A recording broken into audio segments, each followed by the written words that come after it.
برای تهیه آیسینگ مناسب تزیین قند، اول از همه یک عدد سفیده تخم مرغ رو داخل کاسه می‌ریزیم. با دوری تند خمسن شروع می‌کنیم به هم زدن.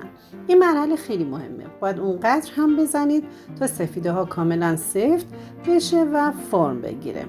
توی ظرف دیگه پودر قند رو با مقدار خیلی کمی وانیل مخلوط می‌کنیم. حالا نوبت اضافه کردن پودر قند به سفیده هاست.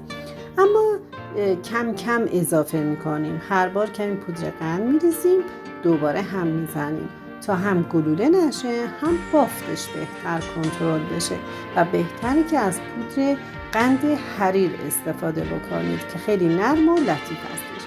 اگه نداشتین شما میتونید از پودر قندهایی که تهیه میکنید اونو الک بکنید، زبراشو بگیرید و بعد استفاده کنید. وقتی به غلظت مناسب رسید، یعنی نه خیلی شل شد نه خیلی سفت، آیسینگ رو به 3 قسمت تقسیم میکنیم. هر قسمت رو با رنگ ژله‌ای دلخواهمون آروم رنگ میکنیم. رنگ ژله‌ای باعث میشه هم شفافتر بشه و هم با مقدار خیلی کم رنگ قشنگی رو به ما بده.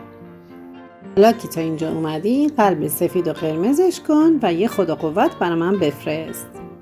مقدار مواد لازم و نسبت‌هاشون رو تو کپشن برات نوشتم، حتما بخون.